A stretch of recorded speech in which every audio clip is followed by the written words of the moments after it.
Hi friends, అందరికీ నమస్కారం. అంజలి కథలకి స్వాగతం. తెనాలి రామకృష్ణ కవి నూతన హాస్య కథలు 9వ భాగం విందాం. హలీం రుచి వారెవ్వా. గోవా గవర్నరు రాయలవారికి కానుకగా ఇచ్చిన 40 మంది యువతులను రాయలవారి సమక్షంలో ముస్లిం యువకులు నిఖా చేసుకున్నారు. కానీ వారిలో ఒక్క అమ్మాయికి మాత్రము ఏ యువకుడు వివాహం చేసుకోవటానికి ముందుకు రాలేదు. ఆమె ఒంటరిగా మిగిలిపోయింది. రాయలు చాలా ప్రయత్నం చేశాడు, కానీ తగిన వరుడు దొరకలేదు. దీని వెనక ఒక కారణం ఉంది. అదేమిటి అంటే, ఆ అమ్మాయి అరేబియాకు చెందినది. ఈసరికే 2 భర్తలను కోల్పోయింది. అక్కడ వారికి ఇక్కడ వారికి జీవన విధానంలో కూడా తేడాలున్నాయి అని ఏవేవో కారణాలు చెప్పి తప్పించుకున్నారు. ఆమె ఒంటరిగా మిగిలిపోయింది. కొత్తగా పెళ్ళైన వారికి రాయలు వెలలేని కానుకలను ఇచ్చి గౌరవించాడు. కవులు పెళ్లి కాని అమ్మాయి వంక చూసి చప్పరించారు. ఈమె సౌందర్యం ఏమని వర్ణించగలము? ఇంతటి అందగత్తెకు పెళ్లి చేసుకోవటానికి యువకులు ముందుకు రాకపోవటము అది వారి దురదృష్టమనే చెప్పాలి అని గుసగుసలాడుకోసాగారు. చివరికి వారిలో ముక్కు తిమ్మనాచార్యుల వారికి ఒక దుష్ట తలంపు వచ్చింది.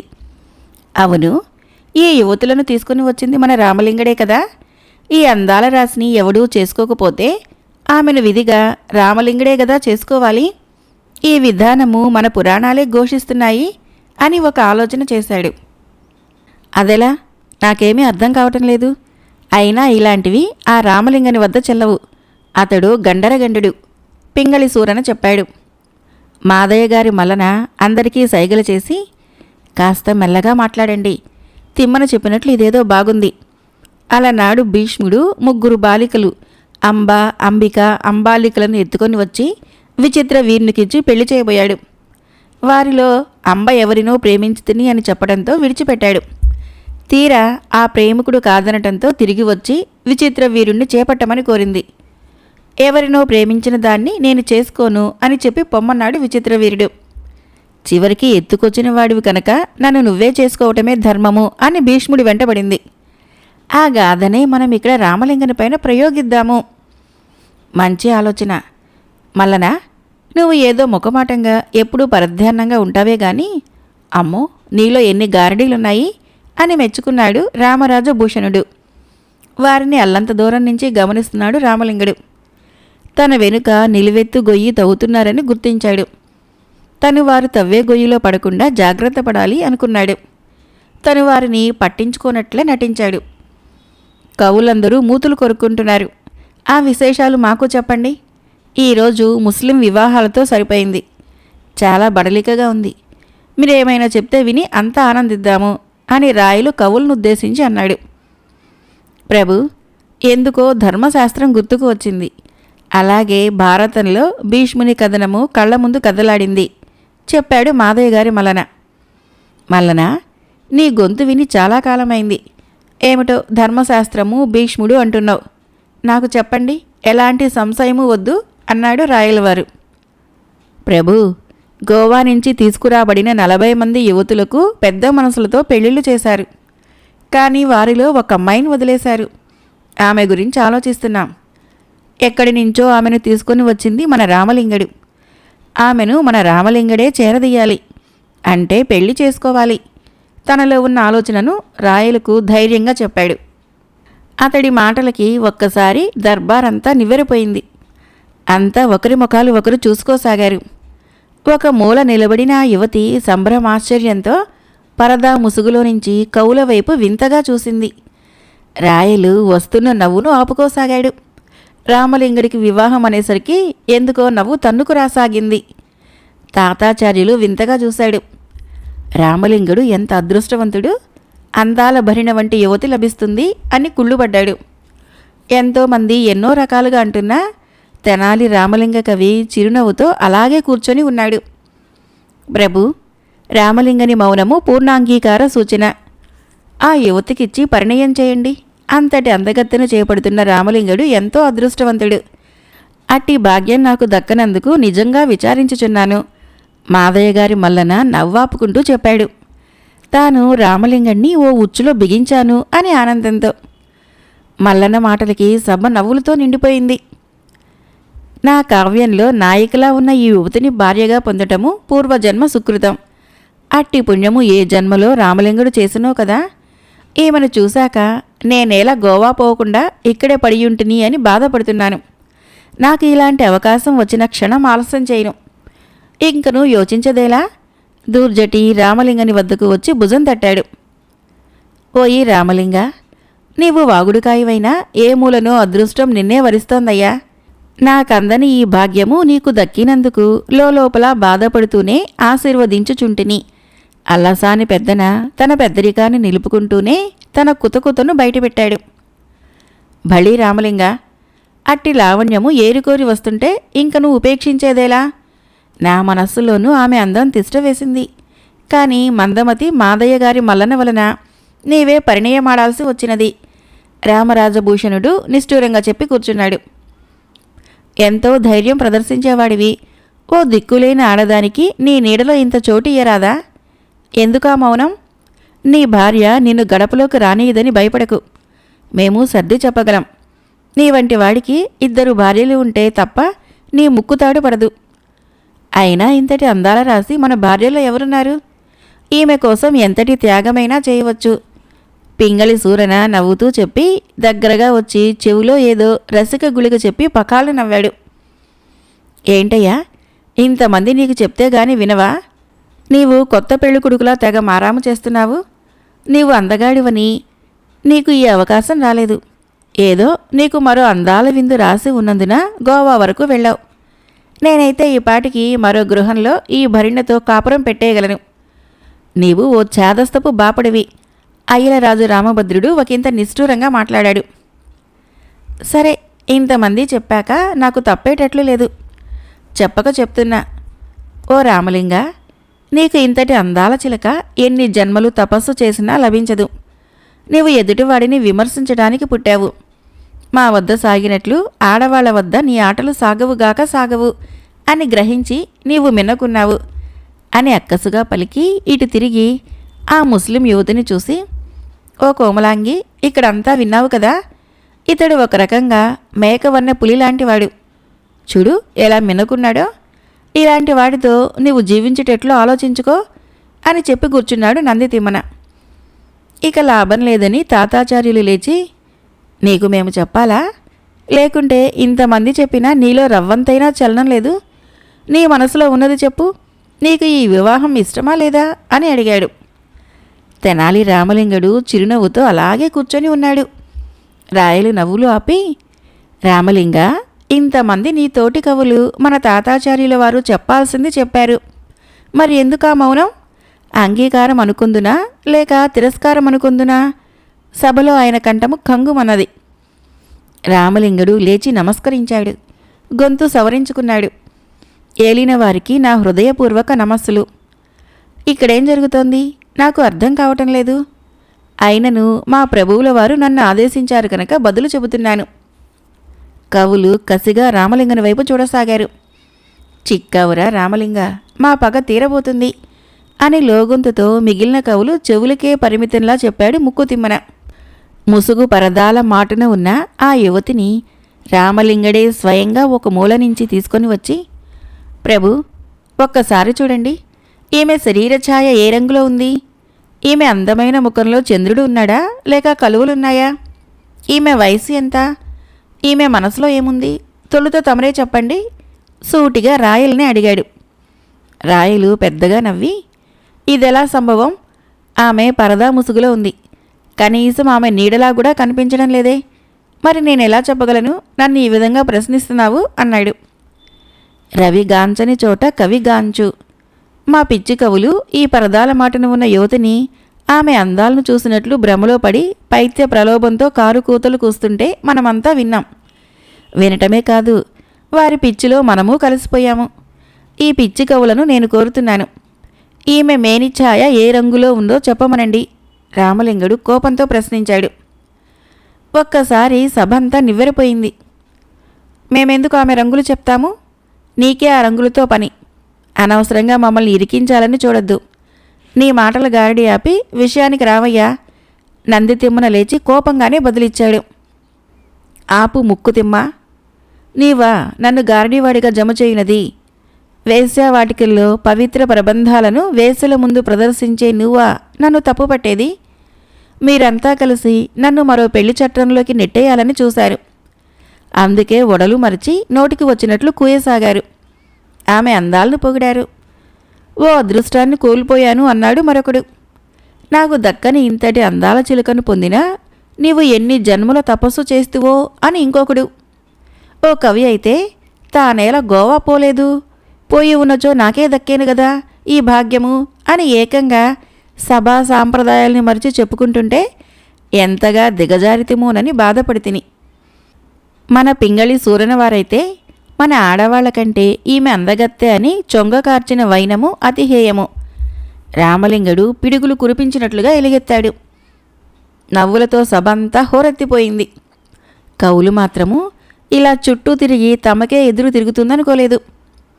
నేనే ఈమెను తీసుకుని వచ్చి తిని కనుక ఆలనా పాలనా చూడాల్సిన బాధ్యత నాదేనని సెలవీయక ఏకంగా పెళ్లి చేసుకోమని తీవ్రస్థాయి ఒత్తిడి తీసుకుని వచ్చారంటే వీరి మనసులో ఎంతటి మాలిన్యం ఉన్నదో అర్థమవుతున్నది.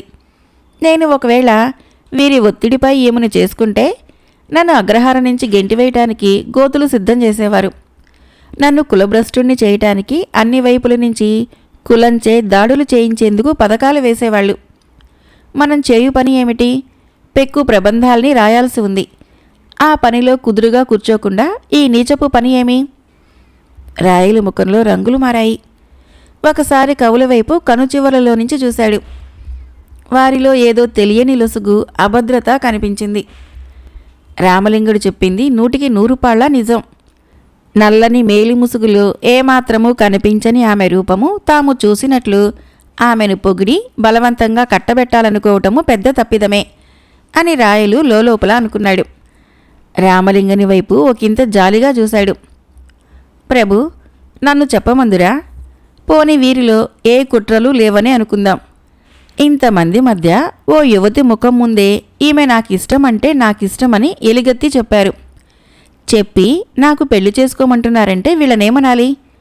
నేను పెళ్లాడతానని ఆమె అందాలని పదే పదే పొగిడి నన్ను ఆమె వైపు మరల్చటానికి ఎంతకు తెగించారు. వీరు భట్రాజులను మించిపోయారు.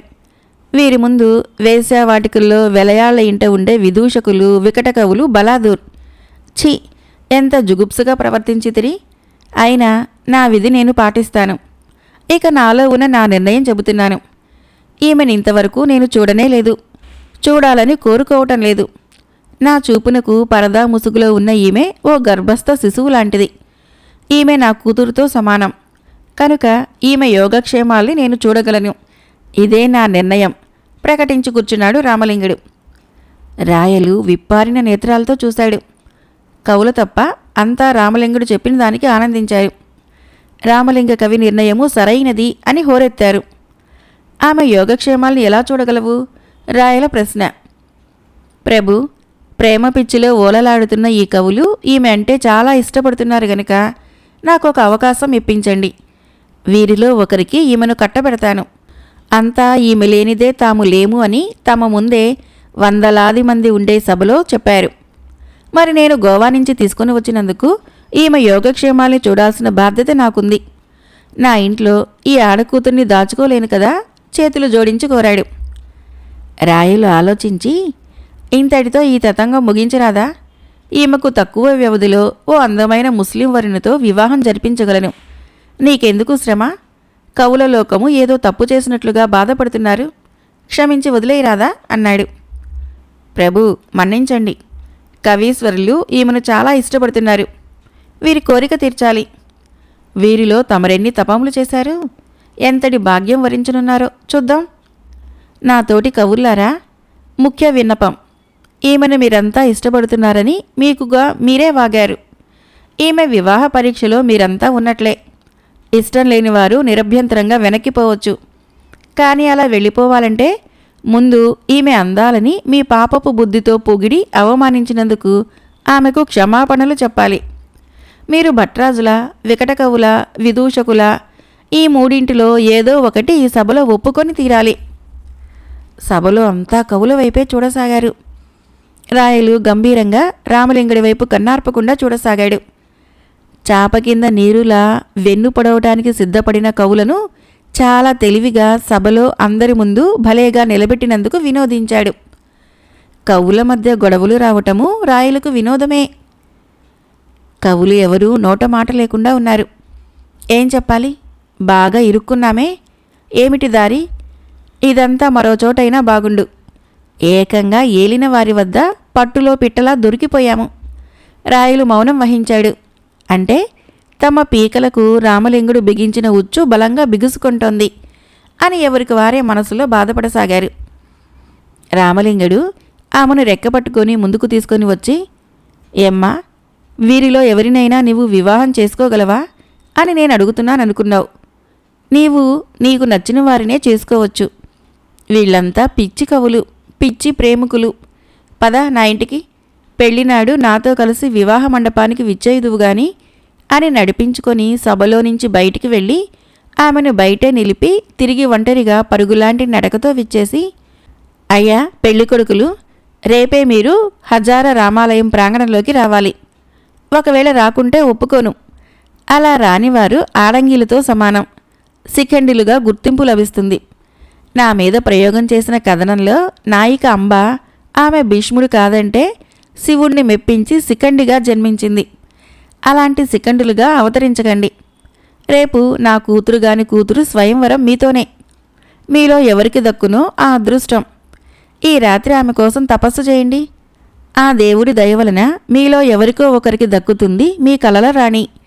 సభికుల నవ్వుల మధ్య చెప్పి రాయల వైపుకు తిరిగి, ఈ వివాహానికి తమరిని ఆహ్వానించలేకపోతున్నాను.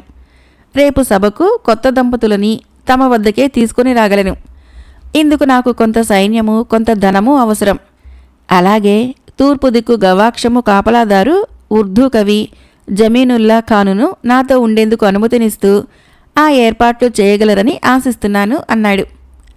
రాయలు నవ్వి సర్వసేనానికి ఆదేశాలిచ్చాడు.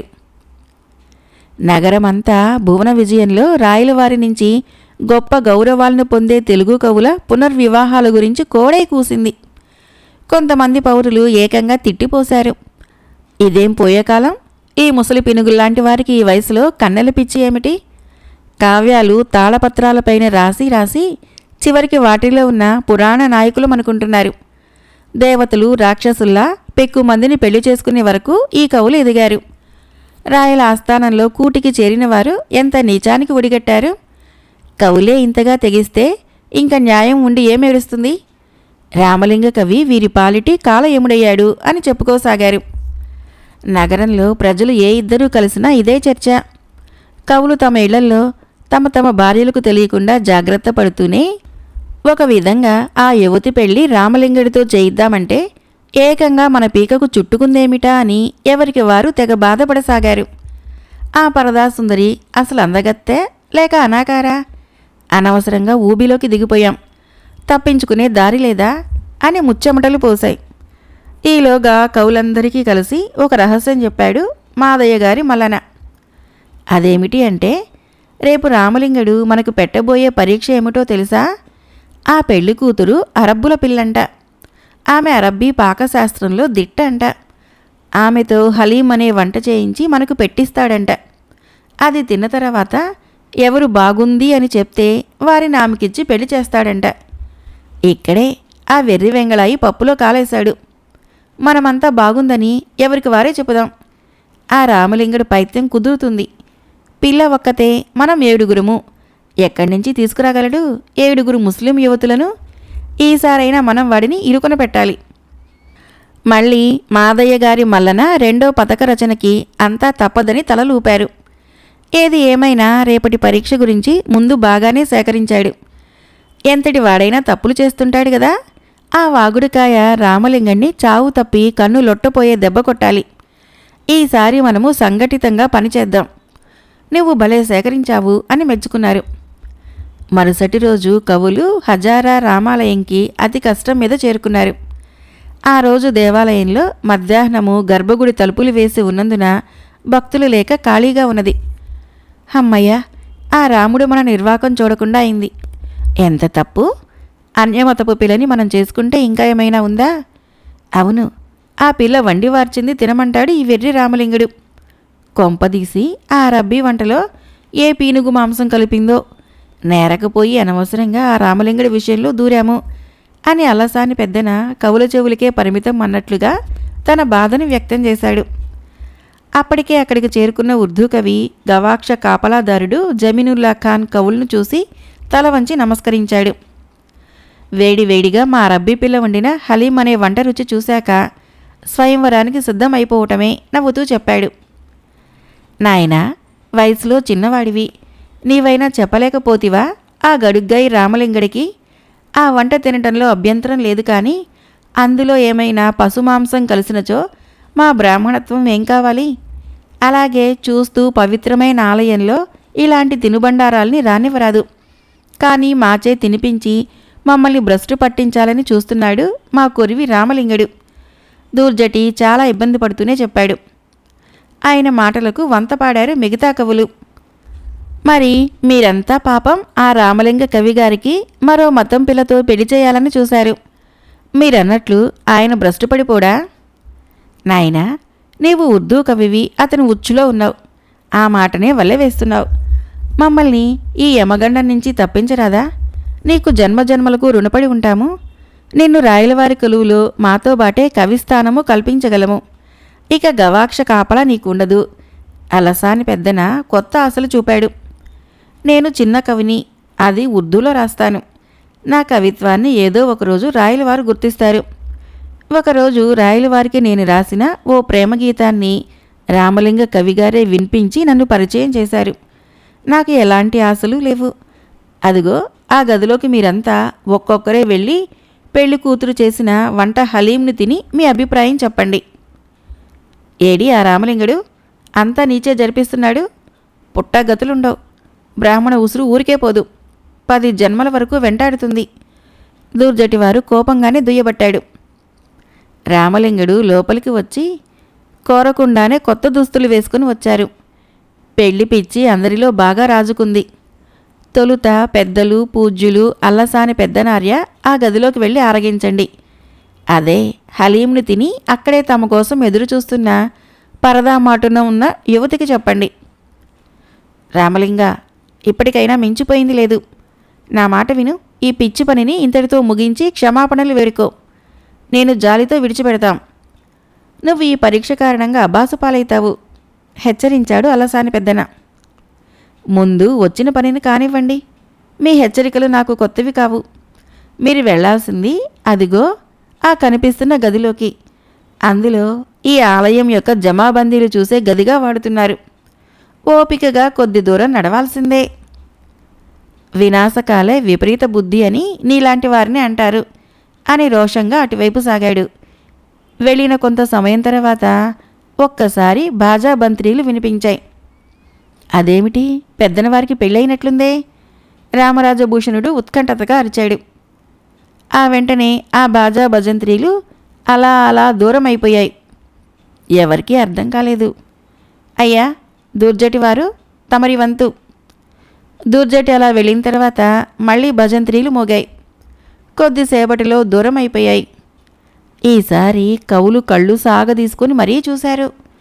ఏం జరుగుతుందక్కడ అని ఉత్కంఠ భరితులయ్యారు. అయ్యా రసిక సార్వభౌమ బహుపరాక్, తమరు దయచేయండి. ముద్దు పలుకుల ముక్కు తిమ్మనవారు. తిమ్మన రుసరుసలాడుతూనే వెళ్ళాడు. మళ్ళీ అదే తంతు. వెళ్ళిన కొద్దిసేపటికి భజంత్రీలు మ్రోగటము, ఆ వెంటనే దూరం కావటము జరిగిపోతుంది. మిగిలిన వారికి భరించలేని ఉత్కంఠగా ఉంది. రామలింగన్ని అడిగేంత చొరవ ఇక్కడున్న మిగిలిన కవులకు లేదు. ఒకవేళ ధైర్యం చేసి అడిగితే కరచేటట్టున్నాడు. భయంతో బిక్కమొహాలు వేసుకుని చేష్టలుడిగి చూస్తున్నారు. రామరాజభూషణ, నిన్ను హలీం పిలుస్తోంది. తృప్తిగా తిని నచ్చింది లేంది చెప్పు. రామలింగ, ఎంతకాలం నీ మిడిసిపాటు? తిక్కగా బదులిచి వెళ్ళాడు. ఆ తర్వాత మాదయ్య గారి మల్లన, అయ్యలరాజు రామభద్రుడు, చివరగా పింగళి సూరన వెళ్లారు. పింగళి సూరనకు పరదాసుందరి ఆకులో వడ్డించింది. చూడటానికి ఈ హలీం ఎంతో అందంగా కనిపిస్తోంది. కొంపదీసి మాంసం కలియలేదు గదా అన్నట్టు ఇక్కడికి వచ్చిన కవి భజంత్రీలతో ఎటు సాగిపోతున్నాడు? అంతా అయోమయంగా ఉంది అని ప్రశ్నలు కురిపించాడు. అక్కడ ఇరువురు సైనికులు ముకుండీల్లా నిలబడి ఉన్నారు. అయ్యా, తమరు తిని ఎలా ఉందో చెప్పడం వరకే, ఎలాంటి ప్రశ్నలకు ఈమె బదులు ఏది అని కటువుగా చెప్పారు. తినకపోతే సభలో ఆ వెర్రి రామలింగుడు ఏ సెకండి అనో వేశ్యావాటికలో తిరగాడే వికటకవి అనో పిలిచి గేలి చేస్తాడు. ఆ బాధ కంటే ఏదో తిని అందరిలా బాగుంది అని చెప్తే పోలా అని ఓ నిర్ణయానికి వచ్చాడు. 4 ముక్కలు తిన్నాడు. రుచి యమగా ఉంది. పంటి కింద సాగుతూ నలుగుతూ ఉంటే, శివశివ, ఎంత తప్పు చేయుచుంటినో. నేను తిన్నది ఖచ్చితంగా మాంసపు ముక్కలే. అయ్యో, ఇంటికి వెళ్ళగానే గోమూత్రంతో నోరు శుద్ధి చేసుకుంటే తప్ప పాప పరిహారం కాదు, ప్రాయశ్చిత్తమైనా చేసుకోవాలి అని పరిపరి విధాలుగా దుఃఖించాడు. తిన్నది చాలు, ఎలా ఉంది రుచి? దీన్నే అంటారు చెప్పేవి శ్రీరంగనీతులు, దూరేవి దొమ్మరి గుడిసెలు. ఒక సైనికుడు విసుగ్గా అన్నాడు. బాగుంది, ఈ పిల్లదాని చేతి వంట బాగుంది. నా పిండాకుడికి ఎక్కువ, నా శ్రాద్ధానికి పెట్టేదానికంటే తక్కువ అని చెప్తే కుదరదు కదా. అయితే చాలా బాగుంది. ముక్కు ఏదిరా అంటే వెనకటి ఒకడు రాయితో పగలగొట్టుకొని మరీ చూపించాడట. అలా ఉంది నీ యవ్వారం. తగుదునమ్మా అని కుర్రపిల్లని పెళ్లాడతానని వెంటపడ్డావు. తినకూడనది ఆలయంలో తిన్నావు. ఇక నీకు పెళ్ళే ఆలస్యం. మరో సైనికుడు గేలి చేస్తున్నట్లు అన్నాడు. వడ్డించిన పరదా ముసుగు యువతికి, పింగళి సూరనకు సైనికులు దండలు ఇచ్చి భజంత్రీలు మోగగానే దండలు మార్చుకోమని చెప్పి ఆ పని త్వరితంగా పూర్తి చేసి కొత్త దంపతులను అక్కడ బయటగా సిద్ధంగా ఉన్న పల్లకీ ఎక్కించి భజంత్రీల వెంట పంపించేశారు. పల్లకీలో కూర్చున్న పింగళి సూరనకు తల తిరిగినట్లయింది. కవులందరూ హలీం తిని బాగుంది అని చెప్పి ఆ ఒక్క పిల్లని అంతా కలిసి పెళ్లి చేసుకోవటానికి సిద్ధపడినట్లు పెద్ద టోకరా పుచ్చారనుకుంటే, ఆ దిక్కుమాలిన రామలింగుడు ఏకంగా 7 కవులకు 7 యువతులతో పెళ్లి చేసేసి చేతులు దులుపుకున్నట్లుంది. ప్రతిసారి రామలింగడిదే గెలుపు బాటలో ఉంటున్నాడు. ఇప్పుడు ఇంతకీ ఎక్కడికి పోతుంది ఈ పల్లకి అని అడ్డంగా ఉన్న పలుచని పల్లకీ తెరను ఒకంత తెరిచి చూశాడు. ఎదురుగా రాజసౌధం. గజగజలాడిపోయాడు. పల్లకీని రాజదర్బారులోకి దించారు బోయీలు. సూరన క్రిందకి దిగాడు. అప్పటికే అక్కడికి చేరారు మిగిలిన కవులు. వాళ్ళంతా తోటకూరల్లా వేలాడిపోయి ఉన్నారు. ఎవరి ముఖాల్లోనూ నెత్తురు చుక్కలేదు. అందరి పక్కన ఒక్కో పరదా యువతి ఉంది. సభంతా కలకలంగా ఉంది. నవ్వులతో నిండిపోయింది. తెనాలి రామలింగుడు తప్ప మిగిలిన కవులందరికీ పునర్వివాహాలు హజారా రామాలయంలో జరిగిన వార్త దావాణంలా నగరమంతా వ్యాపించిపోయింది. కవుల ఇళ్లలో తెలిసిపోయిన ఆడవాళ్లు లబోదిబోమని, ఇదేం రాయలవారి తీరు, మా బ్రతుకులేం కావాలి, ఆ రాయల్ని అడుగుదాము అనే కవుల భార్యలు ఎవరికి వారే బయలుదేరి వచ్చారు. సభంతా ఒకటే ఉత్కంఠ. పడి పడి నవ్వుతున్నారు. తిమ్మరుసు ఏనాడు అంతగా నవ్విపోలేదు. ఇదే మాట పక్కనే కూర్చున్న తాతాచార్యుల వారితో అన్నాడు. ఆయన పరిస్థితి అలాగే ఉంది. మన రామలింగుడు ఉండాల్సిన వాడండి, భలేగా రోగం కుదిర్చాడు అన్నట్టు వీరంతా ఈ కొత్త పెట్టుల కూతుర్లని ఏం చేస్తారు? ఇళ్లకు తీసుకుపోతారా? ఎదురు ప్రశ్న వేశాడు. మనం చూడటం వరకే, అంతకు మించి ఏం చేయగలము? తిమ్మరుసు బదులిచ్చి ఆసక్తిగా కవుల వైపు దృష్టి నిలిపాడు. రాయలకు అల్లసాని పెద్దనంటే ఎంతో మక్కువ. అలాంటిది ఆయనను ఆ స్థితిలో చూడటము ఎంతో బాధ అనిపించింది. పెద్దన నేలచూపులు చూస్తూ నిల్చున్నాడు. పక్కనే పరదాల యువతి అంటిపెట్టుకుని ఉన్నది. అంతలోనే కవులు భార్యలు వచ్చారు. ఎరిపెక్కిన కళ్ళతో భర్తల వంక కోపంగా చూశారు. నందితిమ్మన భార్య అయితే సభలో భర్తను నిలదీసింది. ఏమయ్యా, నీవు భార్యా పిల్లల్ని ఏం చేద్దామని ఇంతగా తెగించావు? గత నెలలో ఉన్నదంతా ఆ భోగందానికి దోచిపెట్టావు. ఇంటి దొంగను ఈశ్వరుడైనా పట్టలేడు కానీ ఆ రామలింగ కవి దయతో నా నగలను నేను కళ్ళ చూశాను. ఇప్పుడు అదే రామలింగ కవి వలన నన్ను వదిలి మరొక దాన్ని ఏకంగా ఏలుకోవటానికి ఇంతగా తెగిస్తావా? ఆ రామలింగ కవి నీలా ఎవతినో ఇలా గాంధర్వ విధిన పూలమాలలు వేసి తెచ్చాడా? నీకు సిగ్గులేదు. ఈరోజు అటో ఇటో తేలాలి. చక్రవర్తిని అడుగుతాను. శోకమూర్తయింది ఆమె. మాదయ్య గారి మల్లన భార్య అయితే మరో అడుగు ముందుకు వేసి, మన్ను తిన్న పాములా పడి ఉండే నీకు మరొకటి కావాల్సొచ్చిందా? ఏదో కావ్యం రాసి రాయలవారి మన్ననలు పొందక ఇలా అడ్డుతోవలు తొక్కితే మనకేం మిగులుతుంది? చివరికి చిప్పగతి అవుతుంది గుడ్ల నీరు కక్కుతూ బోర్న విలిపించింది. అయ్యలరాజు రామభద్రుడి భార్య ఏకంగా తన భర్తకు రెండో భార్యగా వచ్చిన పరదాల మాటున ఉన్న ఆమెపై పడింది. ఏదో ఆ ప్రభువుల వారి కృపతో బ్రతుకు ఇడ్చుతున్నాము. నీవు మా మధ్య దాపురించావు కదే పిశాచి, దాడి చేసినంత పని చేసింది. రాజభటులు వారించారు. అందరికీ చెప్పేటోడివి, నీవిలా దిగజారటం భరించలేకున్నాను అని అలసాని పెద్దన కాళ్ళను చుట్టేసింది ఆయన భార్య. అంతకు మించి మాట్లాడలేకపోయింది. ఆమె పెద్దరికాన్ని కాపాడుకోసాగింది. ఎదుటివాడు బాగుపడితే చూడలేవు కదా. ఆ రామలింగుడిపై నీ అక్కసు పెంచుకొని అతడి నాశనం కోరావు.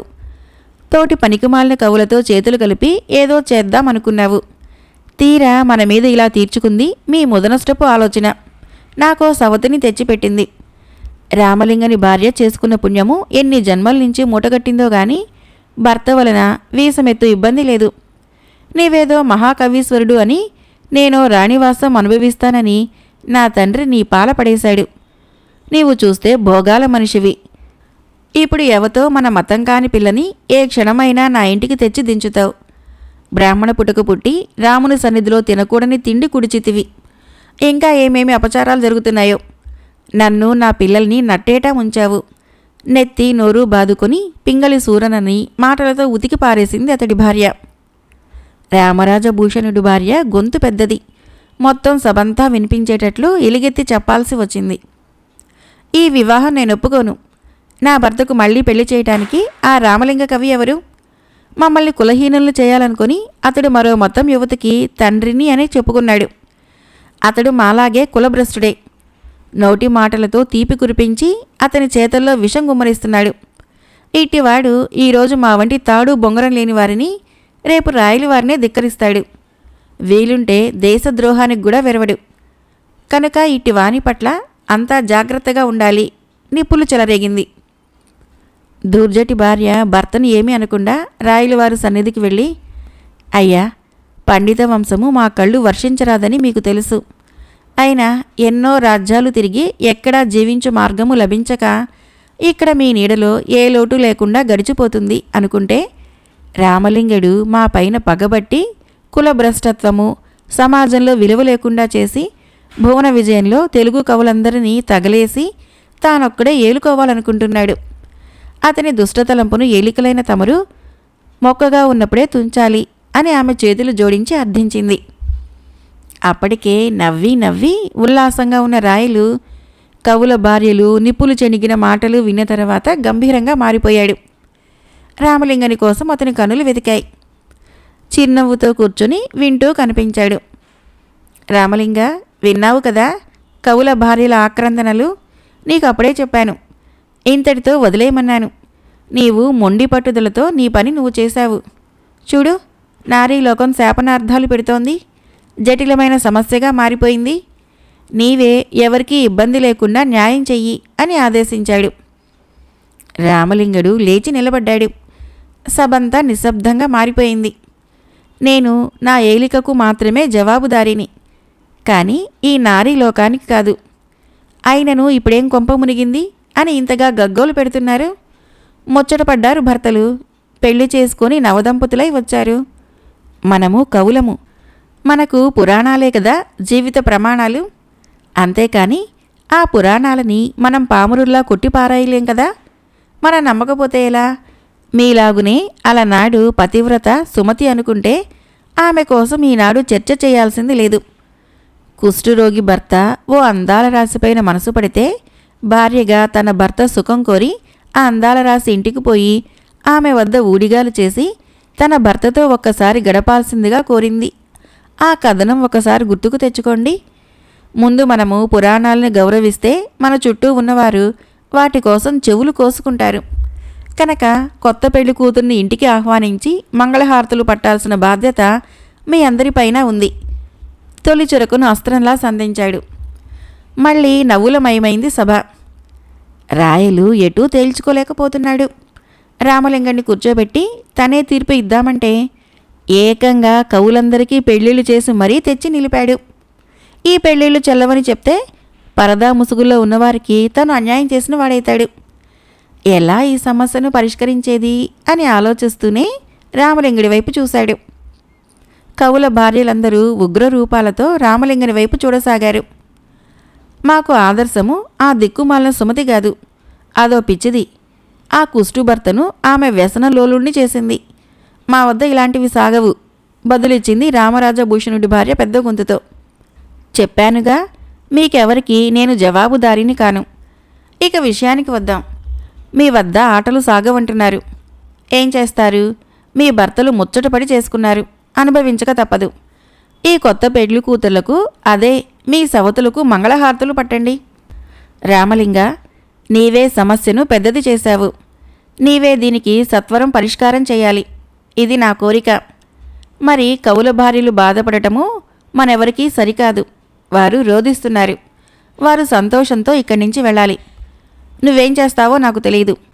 అలా చేయగలిగితే నీకు ఇంతవరకు నేను పలువురు కవులకు పలు సందర్భాల్లో ఇచ్చిన ధన కనక వస్తు వాహనాల ఖరీదు లెక్కించి అంత ధనము నీకివ్వగలను.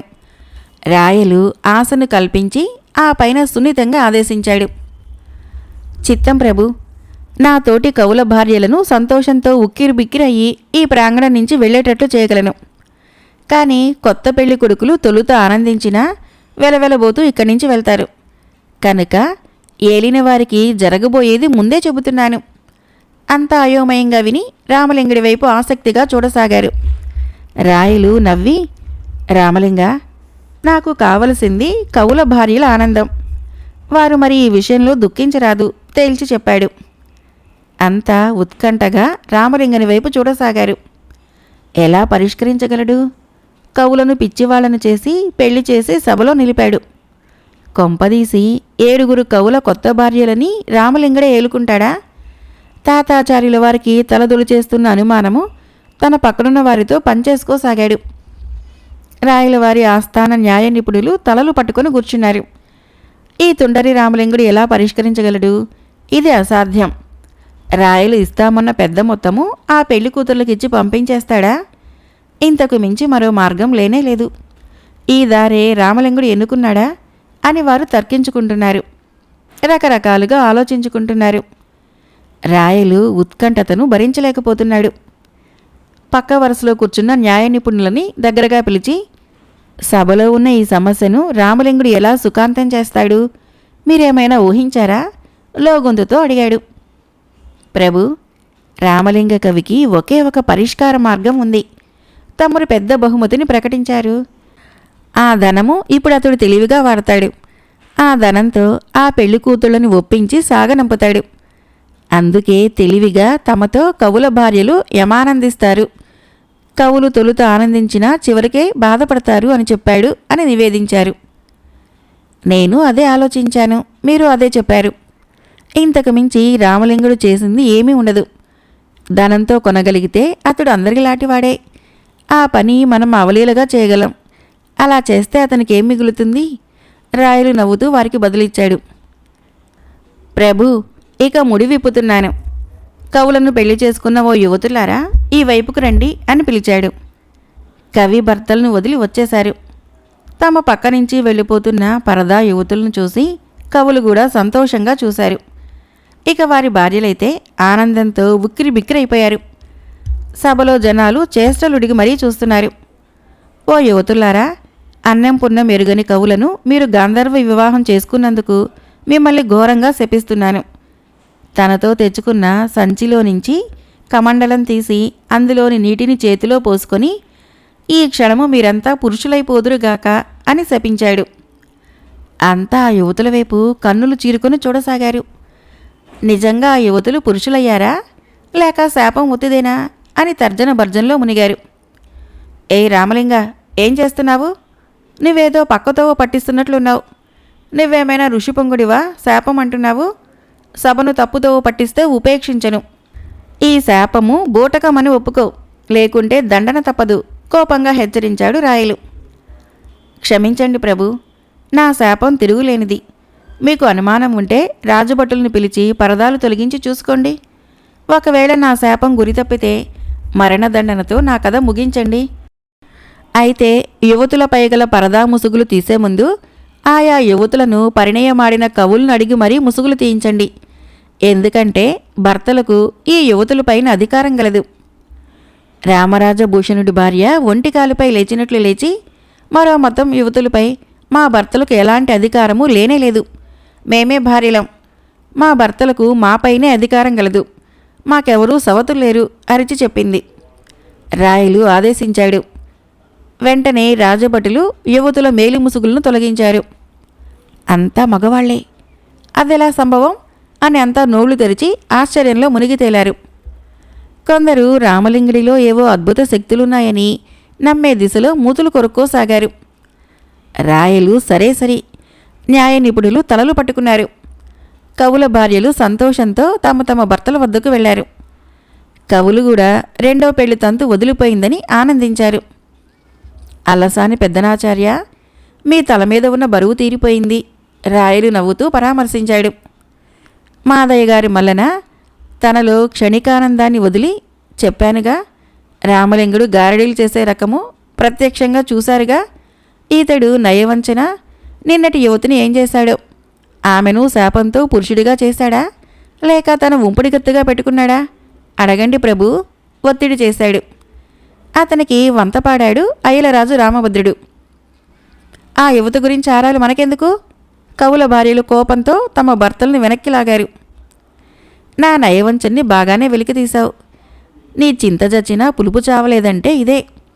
ప్రభు, నిన్నటి సభలో 40 మందిలో మిగిలిన యువతి పరదాలో ఉన్నందున అందరూ ఆమె అనుకున్నారు. కానీ ఆమె కాదు, అతను. గోవాలో అత్తరు తయారు చేసే ముస్లిం. అక్కడ పోర్చుగీసు గవర్నరు అల్బుకెరెక్ ముస్లిం వ్యతిరేకతను అత్యంత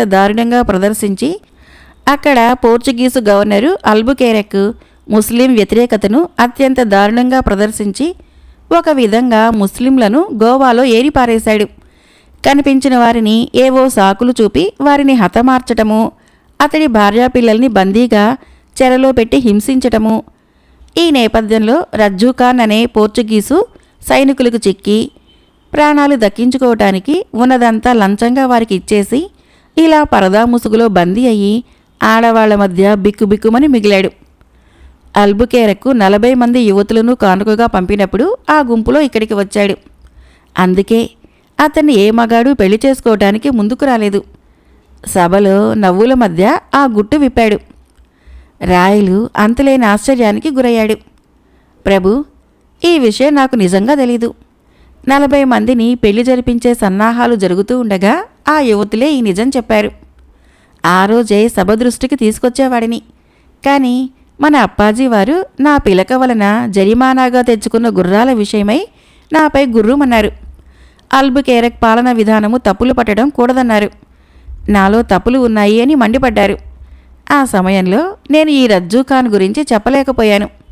తీరా ఆ మరుసటి రోజు మా కవులు నాపైన ధ్వజమెత్తారు.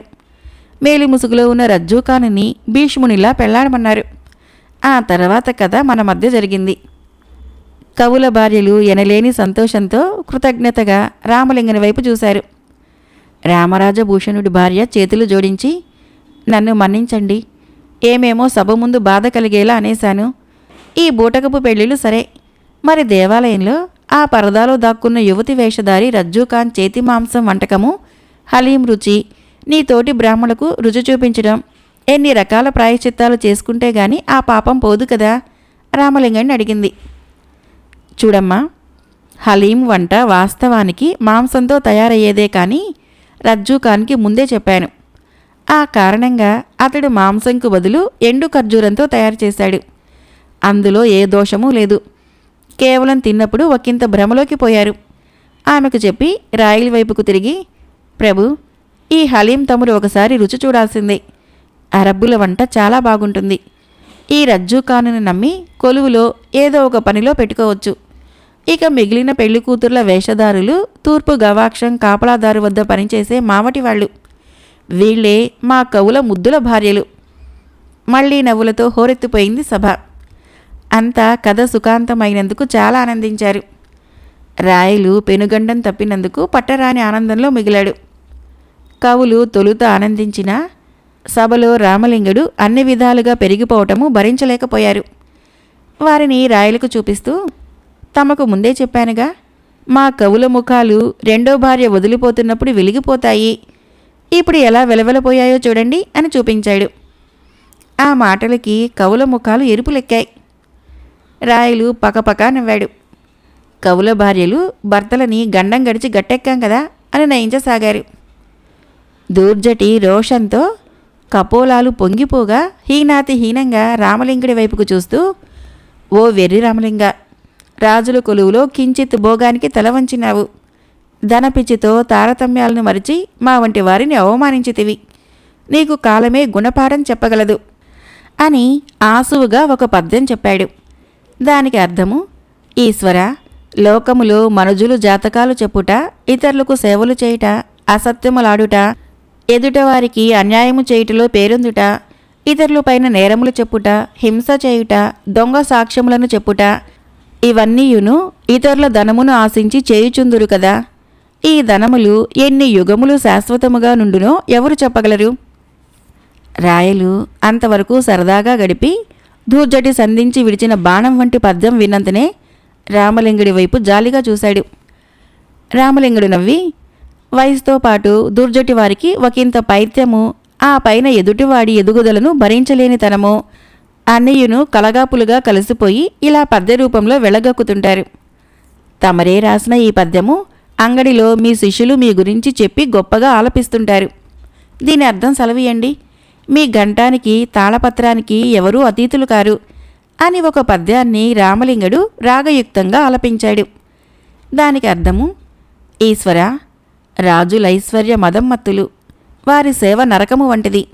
వారు దయతో ఇచ్చిన పరిచారికలు, పల్లకీలు, గుర్రాలు, భూషణములు మున్నగునవి సంసార బంధములను పెంచి దుఃఖములను కలిగించును. వీటన్నిటినీ అనుభవించి సంతృప్తి పడినాను. ఇంకను వీటిపైన వ్యామోహం చాలు. జ్ఞాన సంపదను, దానివల్ల కలిగిడు మోక్షమును నాకు ప్రసాదింపుము. ఈసారి రాయులు మెల్లగా లేచి అంతటితో సభను చాలించి చిన్నబోయిన ముఖంతో వెళ్ళిపోయాడు. దూర్జటిని అంతా దోషిని చూసినట్లు చూడసాగారు. తాతాచార్యులు రామలింగని వద్దకు వచ్చి, ఆ దూర్జటి రాసిన ఆ పద్యము ఎంతగా రాజదోషణలతో నిండిపోయింది. అతడు ఎంత కొవ్వెక్కినాడు. రాజుల ప్రాపకంలో బతుకు ఈడ్చుచు రాజులనే ద్వేషించటమా అని అడిగాడు. రామలింగుడు కూడా బదులేయకుండానే సభలో నుంచి వెళ్ళిపోయాడు. ఒక్కసారి అందరూ చెల్లని ముఖాలతో ఒక్కొక్కరే నిష్క్రమించారు. చివరకు అక్కడ మిగిలింది దూర్జటి దంపతులు మాత్రమే. అతడి కన్నులు ఎరిపెక్కాయి. మీకెందుకు అంత కోపము? ఈ సభలో ఎవరూ ఆ రామలింగంతో దెబ్బలాటకు దిగలేదు. మీరు మీ కోపాన్ని మీరు రాసే పద్యంతో బదిలిస్తే ఆ దురహంకారి ఎంతకు తెగించాడు. రాయల వారికి కోపం వచ్చేటట్టు మరో పద్యం చెప్పి రసాభాస చేశాడు. రాయల వారు నొచ్చుకున్నారు అని అతడి భార్య అనునయించింది. రామలింగుడు చేసినది తప్పుగా నీకు తోచినా తోచవచ్చు. కానీ అతడు ఎంతో మేలు చేశాడు. రాయలకు తెలుస్తుంది మన అసంతృప్తి. మనకు సరిపడా కదా రాయలవారిచ్చేది. తరాలు తిన్నంత కాదు కదా. ఎందుకు ఈ కొలువు? ఈ పాటిది ఏ చిన్నరాజు పంచన చేరినా మనకు చాలా లాభించగలదు. కనుక నేను ఈరోజు చాలా ఆనందంగా ఉన్నాను. దూర్జటి తన ఆనందాన్ని వ్యక్తం చేశాడు. అతని భార్య అదోలా చూసింది. మరి రాయలవారి పిలిచి ఆగ్రహిస్తే? భయం వ్యక్తం చేసింది. భయపడకు, రాయలవారు కీడు తొలిపెట్టేవాడు కాదు. దూర్జటి తన భార్యకు ధైర్యం నూరిపోశాడు. ఎంతో కొంత లాభపడతాము అని చెప్తూ ఉండగా రామలింగుడు తిరిగి వచ్చి, క్షమించాలి, మీ పద్యాన్ని ఆలపించడం పొరపాటే, ఏదో వాగాను. అందుకే రాయలవారి వెనకనే వెళ్ళి ఆయన్ని మన్నించమని కోరాను. అందుకు రాయలవారు చాలా బాధపడుతున్నారు. ఎందుకో దూర్జటికి తెలియని అసంతృప్తి మా పట్ల ఉంది అని చెప్పాడు. కనుక ఏ క్షణమైనా పిలుపు రావచ్చు. వెళ్ళి చెప్పాల్సింది చెప్పుకో, సాయపడగలనని ఆయన స్వయంగా చెప్పాడు. అది చెప్పడానికి తిరిగి వచ్చాను చెప్పి వెనుదిరిగి వెళ్ళిపోయాడు. దూర్జటి చాలా ఆశ్చర్యపడ్డాడు. చూసావా దేవి, రామలింగని నైజము. అతనికి మనలా ఎలాంటి కల్మషము మనసులో ఉండదు. మన గురించి వెళ్ళి రాయలకు చెప్పాడట. అతని మనసు పాల నురుగులా లేదు. దూర్జటి భార్య వింతగా చూసింది. నిజమే, ఇతడు అర్థం కాకుండా ఉన్నాడు. అలా అంటూ ఉండగా రాయల వారి నుంచి పిలుపు. దూర్జటి భార్యతో సహా వెళ్ళాడు. రాయలు యోగక్షేమాలు అడిగి, మీకేమైనా ధనం కావాలా? సంశయించకుండా అడగండి. మీ అసంతృప్తి గురించి చెప్పి ఎంతో కొంత ఆర్థిక సాయం అందించమని రామలింగుడు చెప్పగా మిమ్మల్ని పిలిచాను అని చెప్పాడు రాయలు. దూర్జటి ముఖమాట పడుతుంటే, సరే, మీ కొత్త శతకంలో ఓ పద్యం నాకు వినిపించండి, అది విన్నాక నా నుంచి గొప్ప బహుమతుల్ని పొందవచ్చు అని ఆశ చూపాడు. దానితో దూర్జటి ఒక పద్యాన్ని రాగయుక్తంగా అందుకున్నాడు. దాని యొక్క తాత్పర్యము: ఓ ఈశ్వర, నీకు మాంసాహారం తినవలనని కోరిక ఉన్నచో నీ చేతిలో లేడి ఉన్నది, గండ్రగొడ్డలి ఉన్నది, నీ మూడవ కంటిలో చండ్రనిప్పు వంటి నిప్పు ఉన్నది, శిరస్సుపై గల గంగ ఉన్నది. ఒకంత శ్రమపడితే రుచిగా శుచిగా నీవే వండుకొని తినవచ్చు కదా. ఆ తిన్నడు ఎంగిలి చేసిన మాంసమే కావలసి వచ్చిందా? అన్నీ ఉండి స్వంత ఆలోచన లేదు. ఈ పని నీకు తగునా? రాయలు ఆ పద్యం విన్నాక చిరునవ్వుతో, ఈ పద్యము నాపైనే గురిపెట్టినట్లున్నారు. సర్వసంపదలు కలిగిన చక్రవర్తివి, రామలింగుడు చెప్పినంతవరకు కనీసం గుర్తించలేకపోయితివి అని భలే గుర్తు చేశావు అని చాలా ధనము దూర్జటికి ఇచ్చి పంపాడు. ఆ తర్వాత ఆ పద్యాన్ని వల్లవేశాడు. తెనాలి రామకృష్ణ కవి నూతన హాస్య కథలు 9వ భాగం సమాప్తం.